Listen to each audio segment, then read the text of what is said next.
So, you should watch how I made the spontaneous decision to make a full outfit with 2 pieces and a hat of historical clothing in the 4 weeks before Christmas. And I'll share how much I spent because this ain't cheap and maybe it's fun. It was a month till Christmas and I am planning on going to my first Regency ball this summer, and I had no other plans to deviate from that. I ran into the store and I found this gorgeous red fabric. I think this is a sign. I realized I really needed to make this very tight-fitting 1813 fashion plate outfit. Usually I average like 1 garment every 2 months. I really want to make a cute little outfit, so it was basically an impulse purchase when I saw this fabric, because I didn't want to wait 1 year to make another festive outfit. And then I realized I had to be all in ASAP, because I wanted a deadline of like December 20th, so I could post about it and wear this very festive look out. And then cue the downward spiral of me having to spend money on the wool pants and the trim, but okay, here we go. This is like the shortest deadline I've ever set for myself. Doing a coat, pantaloons, and a hat in 4 weeks. Did I do it, or did I just finish it just now? Hi, I am Phil, and I have been sewing since 2020 and have since taken a sharp, deep dive into the world of making garments for myself, particularly leading into historical and general cosplay. These videos I think will be a place for me to just get all of the thoughts that I have out in my head. Because I have a lot of thoughts that no one necessarily wants to hear, but maybe someone who's into any of this wants to hear all these detailed thoughts. I skated as a kid, and I still love skating, and considering my growing love for early 19th century fashion, I've been preparing for this Regency ball, my first historical ball of any sort, because I have been getting this since 2020, but that's for another video. I've been slowly preparing over about 8 months for this Regency ball, set 1818, and so that's my main focus. I've been fitting a jacket for me. I thought, well, this is a Spencer jacket, a short jacket. All I have to do is make the same jacket that I've been making a mock-up of, and I don't even have to make a fancy collar for it, and I just cut off the tail, so it's like halfway done already, or it's basically done. I just gotta figure out how to add the clasps or the buttons. So this look, when I've been wearing it out, I've been getting comments that it looks like Santa or the Nutcracker. Well, some news. The red wool and like white-ish fur trim actually predates Santa. This is before Santa wore it. This is the short answer. Going with reference number 1, Tchaikovsky's Nutcracker ballet premiered in 1892, based off of Prussian author E.T.A. Hoffmann's story, The Nutcracker and the Mouse King, which was written in 1816. So close to 1813. And yes, though, like the Nutcrackers are just soldiers or general military, and clothing of the Regency period takes a lot of influence from military. Actually, every piece of this outfit has some sort of military influence. References to military wear was ubiquitous between both men and women throughout this period. While the concept of Santa in a general sense predates 1813, I think the Santa that we know him today and like his current look kind of started in about 1862 officially, when American cartoonist Thomas Nast drew some illustrations in Harper's Weekly magazine. When it comes to the general look of red with white trim on Santa, further cemented into general pop culture when in 1930 Coca-Cola had released ads of a Santa that looked just like we know him today. These ads were inspired by Clark Clement Moore's 1923 poem, A Visit from St. Nicholas, or as we know it, The Night Before Christmas. To me, I just consider the wool and fur look, it's just a functional, fashionable winter look. So this look is like a very specific look. It's not your typical Regency tailcoat. This was actually, I suppose, a sort of uniform for this group called Les Gilets Rouges, or the red vests, or red waistcoats, and this is what the group wore in a book, or they consider France's first ice skating manual, Le Vrai Patineur, or The True Skater, pardon my French, written by Jean Garcin. There are 8 engraved plates that look similar to the original fashion plate. The fashion plate was from another periodical, but you can see other versions of this. Anyway, they're a skating group, and this book teaches the artistry of being an ice skater, we'll say. Okay, so from the reference to the actual fashion plate, this red jacket is called a Spencer coat. So if you look at the subtitle of this fashion plate, it essentially, I'm not going to say this French. Basically, it's a Spencer jacket garnished with Astrakhan fur. And if you recognize the Spencer name, yes, it is referring to a far back relation of the late Diana Spencer, rest in peace. So while I didn't have an exact pattern for this per se, I took a pattern that I was refining for my main Regency dress coat and just, made some edits from there. I cut the front off. I didn't even have to worry about adding any sort of collar because I just added the trim to the collar. And after, a few things, I just had to make some edits and find the button placement. Disclaimer, I do not claim any sort of historically accurate sewing methods. I try to, do what kind of respects the silhouette at least, and hopefully it does that. So basically, when it comes to this pattern, I first removed the whole skirted section. Just had this short thing, and I could just later on hem it as I'd like when I had it on. I added a little, just for like the sake of improv, I added a little more at the neckline as you see in one of these pictures, just so I could kind of cut it back at my own leisure because I didn't have a pattern, so I was gonna freehand it. I took off a few inches from, the closure, the front closure, because I really wanted a really fluffy fur to just fill in those gaps as pulled together by the cords, as you can see. I pondered about making a small collar to add some height to the fur trim, but after checking out the trim, I realized it just worked. There was enough height with the fur trim that I had. I decided not to do a center back seam because I was feeling very sassy, and I didn't think it really needed it. So I didn't put one, but you can notice I had a little mishap in the back and ended up having to add a little like square of fabric because it's cute and because piecing is period.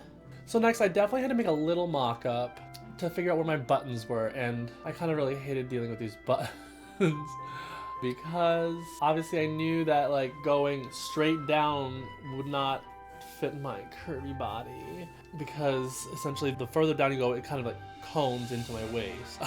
If that makes any sense. Basically, if I put a straight line down my center, for some reason it just doesn't work if I put everything perpendicular to my center front because the bottom is coming in a little bit faster than the tops because of my chest and because I'm trying to keep the waist snatched. Anyway, once I had drawn up a mock-up, just kind of arbitrarily drew lines on where I thought, and I didn't even have buttons at the time. I think I'll find something for like an inch and a half, 2 inches, and I'll just go from there.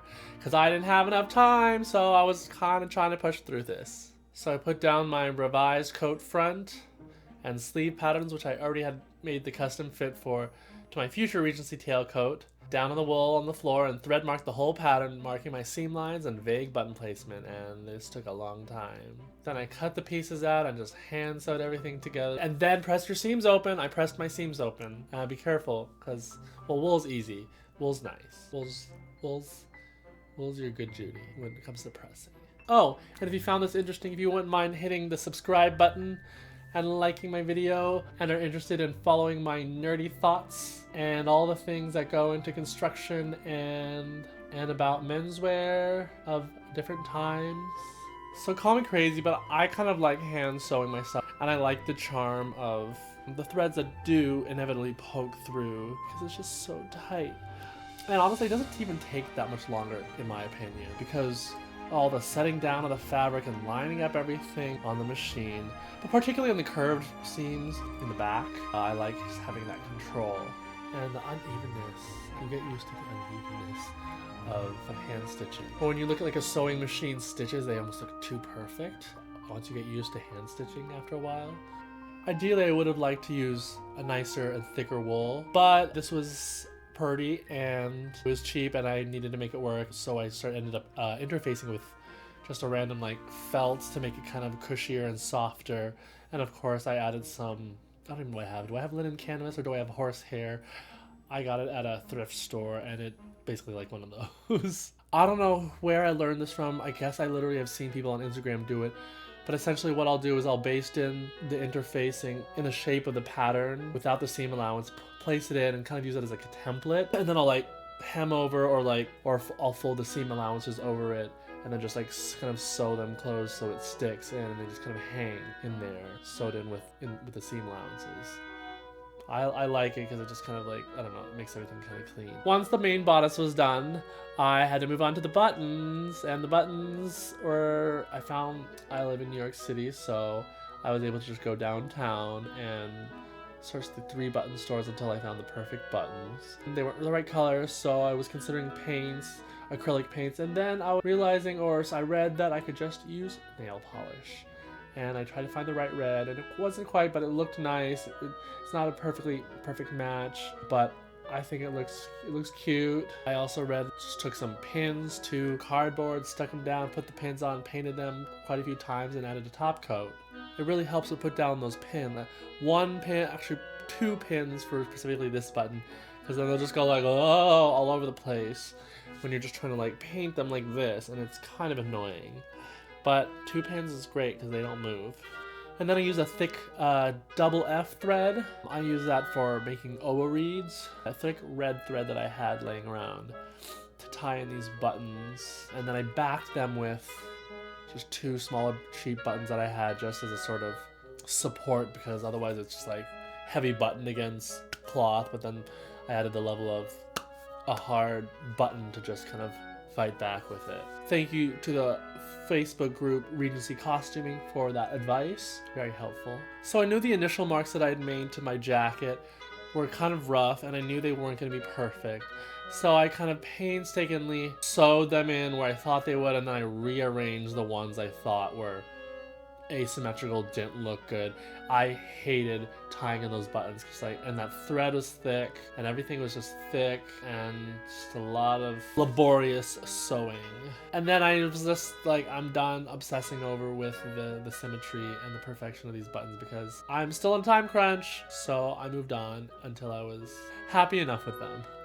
And I also thought like the main picture has your arms crossed, so most of those buttons are going to be kind of zhuzhed around anyway. But then there's some pictures that I took that I really hate how asymmetrical and how floppy some of those buttons are. But as for the sleeves, I also made my own kind of general pattern of like a relatively puffy sleeve.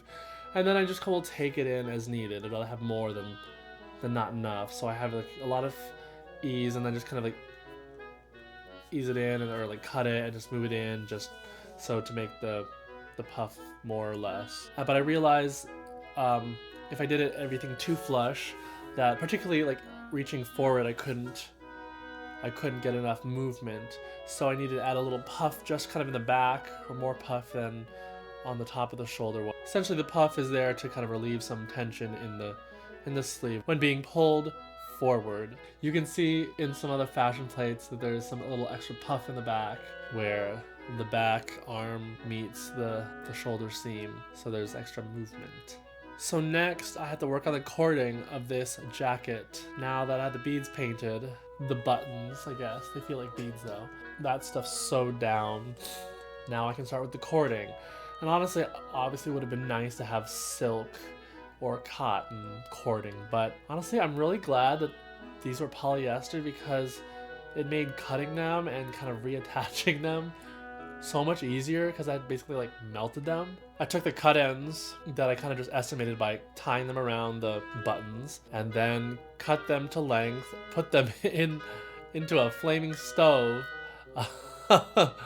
and then just kind of like mushed them together until they kind of re-solidified after they had melted together. A lighter probably would have been less dramatic, but how boring would that be? I would love to know how any other cord of any other fiber would be cut and reconnect to form just a loop. Comment below if you have any advice. Honestly, I was living for this coat before all the trim. I loved how fit it was, but then I didn't realize how gorgeous and luxurious it would be once I added all the fur trim. Well, Astrakhan fur is very curly and very lammy. I was looking for a very high, fluffy pile to fill in the gaps of the center front. So basically I opted for like this faux mink. I could find a lot of things in New York, but I couldn't find faux Astrakhan fur. Then I basically just sewed on the trim around the perimeter and sewed it to the sleeves after adding a little bit of kind of canvas reinforcement And just like that, voila, my jacket was A rainy day, 2 days before Thanksgiving, and I'm walking around the garment district and other areas in Chelsea looking for my last ingredients for parts, elements for this Spencer jacket look. Oh wait, oops, it's just a jacket.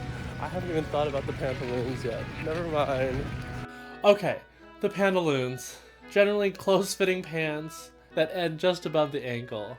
Basically what we start getting once knee breeches are getting to become a little bit out of fashion, or just saved for formal events by the 1800s, 1810s and whatnot. I wanted them tight, tight, tight, so I definitely wanted some knit wool to fit to my legs. I found this lovely, buttery Austrian virgin knit wool that felt like the perfect shade of this slightly faded baby blue. I didn't record much of this process because this picture was dated December 8th, and I had 12 days to finish my goal to finish on the 20th-ish. I started making a mock-up and took in the necessary parts, and I also referred to some historical patterns that I have in pictures in books to be more faithful to that original style. Surprisingly, it ended up fitting better than the commercial pattern. Don't be scared to wear tighter fitting clothing, even if it restricts movement. Is restriction of movement period? I'll probably make a more elaborate video on pants someday, but this ain't the time because I have no footage of that. Well, I'll be doing knee breeches because the most drama that happened with these pants, as you can see, is the little cut in that I accidentally did by mistake into the very front of the fashioned fabric. As you can see, I did a little emergency situation. I sewed it up and then added a little interfacing to the back just to make it extra sturdy. The fun part of these pantaloons are, as you can see, the braiding being placed and sewn upon the front of the pants, as seen on many military pants of the time. Some are more elaborate than others. Like this pair of Hussar pantaloons I found at a museum in Paris. I painstakingly pinned them down, basted them down, basted parts so I could gather curves, set an iron to some of those curves to make it really fit down. Then I backstitched it and whip stitched it on permanently. Thank you to Pincent Tailoring for that video on your impossible trousers, where you add the hoodie cording to the front of your pantaloons. Okay, the hat. Casquette de drap. Pardon my French. So this hat, it was kind of hard to find much about it because I did not even know what it was called. I eventually found some terms on some historical store sites calling it a Confederatka or a Czapka, or someone referring it looking like a Polish lancer cap. Again, this is a military-inspired piece of clothing. Groundbreaking for this time. I started off with a basic baseball cap. I got a short brim, as you can see in this picture. Got it from Amazon. I sewed a strip of canvas all around the perimeter just to give it some extra structure because I wasn't sure how easily the fabric was going to hang or stand tall, because it's a pretty tall hat. Then I just drew the shapes. I just drew 4 of the same shape as I saw it. A curve.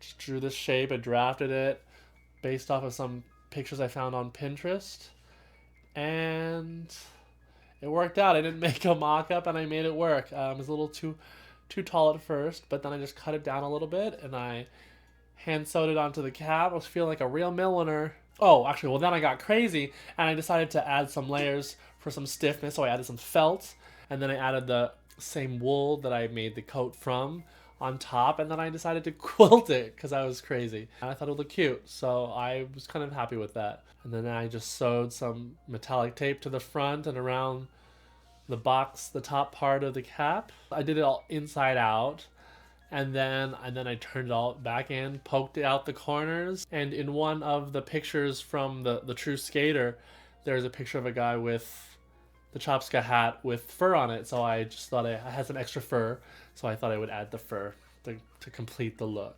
I finished it on the 18th or the 20th, and I needed to find a friend to take pictures of me. I had a friend from high school in town who I hadn't seen in like 10 years, and so I just made him my guinea pig and make him take pictures of me at an ice rink out in public.